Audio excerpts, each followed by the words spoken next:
इन्होंने मायावती के भय के कारण, अपने पुराने कारनामों के भय के कारण इस्तीफा दे दिया नौकरी से। ये हमारे नेता को नहीं पता था कि ये इस तरह के व्यक्ति हैं।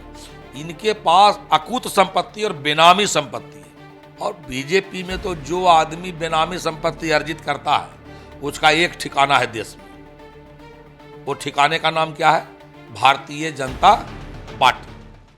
नमस्कार, आप देख रहे हैं न्यूज फॉर नेशन और मैं हूं सांत्वना आपके साथ। बिहार में नई महागठबंधन की सरकार बन चुकी है, रातों रात जदयू राजद के साथ आ चुकी है। लेकिन ठीक इस महागठबंधन की सरकार बनने से पहले नीतीश कुमार के बेहद खास और बेहद करीबी माने जाने वाले जदयू के पूर्व राष्ट्रीय अध्यक्ष सह पूर्व केंद्रीय मंत्री आरसीपी सिंह ने जदयू से इस्तीफा दे दिया था। और लगातार आरसीपी सिंह मुख्यमंत्री नीतीश कुमार पर हमलावर होते हुए नजर आ रहे हैं।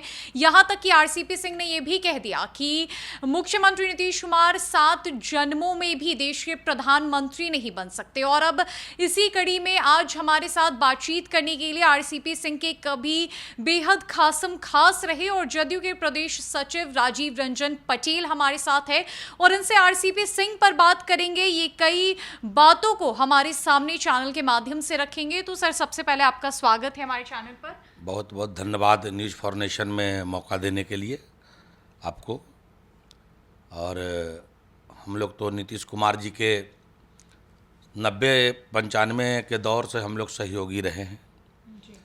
और कालांतर में जब बिहार में सरकार बनी तो पहले तो वो स्टाफ थे, रेल मंत्री जब हमारे नेता हुआ करते थे तो उस समय रेल मंत्री जी के कई स्टाफों में एक स्टाफ आरसीपी सिंह जी भी हुआ करते थे। अब चूंकि वो नालंदा के रहने वाले थे, थोड़ा नज़दीक थे, और जब हमारी सरकार बिहार में बनी तो नीतीश कुमार जी ने सचिव के रूप में अपने साथ उनको बिहार में भी स्टाफ के रूप में नियुक्त कर लिया। और नियुक्त करने के बाद एक सहयोगी के रूप में उन पर विश्वास करने लगे। और विश्वास करने के बाद मैं खुद उनका टिकट मांगने 2009 में गया था नीतीश जी के पास कि लोकसभा चुनाव लड़ना चाहते हैं। लेकिन आदरणीय नेता ने उस समय भी कहा था कि भाई कोई सरकारी नौकरी करने वाला व्यक्ति चुनाव कैसे लड़ सकता है।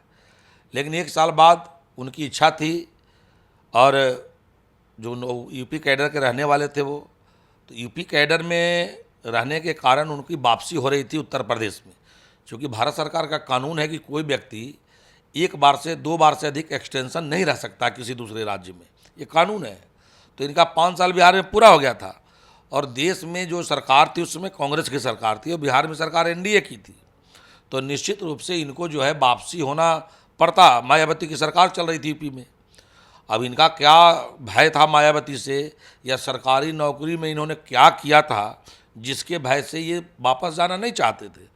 तो इन्होंने मायावती के भय के कारण, अपने पुराने कारनामों के भय के कारण इस्तीफा दे दिया नौकरी से। तो हमारे नेता उदार दिल है, और हमारे नेता का दुर्भाग्य भी है, जिन लोगों पर टूटकर भरोसा करते हैं वो धोखा दे देते हैं नीतीश कुमार जी को। कई इसके उदाहरण आपको मिलेंगे। लेकिन हमारे नेता ने इन पर विश्वास किया और राज्यसभा भेज दिया। बाद में इनको जो है संगठन का महासचिव बना दिया, राष्ट्रीय अध्यक्ष तक बना दिया। इससे बड़ा कोई पद पार्टी में नहीं होता है। किसी भी पार्टी का राष्ट्रीय अध्यक्ष मंत्री से बड़ा होता है जी। लेकिन इनको पचा नहीं, और ये अमित शाह जैसे व्यक्ति के साजिश में शामिल हो गए, और जदयू को कमज़ोर करने का भरसक प्रयास इन्होंने संगठन महासचिव के रूप में भी किया, और अध्यक्ष बनने के बाद तो सारी दुनिया जानती है। और ये हमारे नेता को नहीं पता था कि ये इस तरह के व्यक्ति हैं। इनके पास अकूत संपत्ति और बेनामी संपत्ति है। अकूत संपत्ति भी है और बेनामी संपत्ति भी है। ये जो अभी जारी हमारी पार्टी ने जो पूछा है, ये तो छोटी बात है। हालांकि इसका जवाब भी वो नहीं दे पाए, पार्टी से भाग गए। हमारी पार्टी ने सिर्फ सफाई मांगा था उनसे। हमारी पार्टी ने कोई आरोप नहीं लगाया था। हमारी पार्टी के प्रदेश अध्यक्ष जी ने उनको कहा कि भाई आपके खिलाफ उनके ही पंचायत का रहने वाला, उनके ही प्रखंड का रहने वाला व्यक्ति लिख करके आवेदन दिया है कि हमारे इलाके में जो भी ज़मीन बिक्री का है सब के सब आरसीपी सिंह खरीद लेते हैं।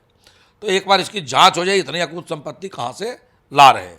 सिर्फ उन्होंने पूछा था भर उनसे, कोई आरोप हमारी पार्टी ने नहीं लगाया था। लेकिन चोर की दाढ़ी में तिनका, वो जवाब देने के बजाय पार्टी छोड़कर ही भाग गए। जवाब देने के बजाय पार्टी छोड़कर भाग गए। तो अभी हमने बात की जदयू के प्रदेश सचिव राजीव रंजन पटेल से, विभिन्न मुद्दों पर इनसे बातचीत हुई। खासकर इनका कहना है, ये अपील है आरसीपी सिंह से कि वो जानबूझकर मुख्यमंत्री नीतीश कुमार को बदनाम करने की साजिश ना रचे, उन्हें अपमान ना करे। अगर करना ही है तो काम में कमी निकालिए ना, बताइए कि कहां कमी रह गई है जदयू के तरफ से बिहार की राजनीति में। तो फिलहाल के लिए इस अपडेट में इतना ही। नमस्कार।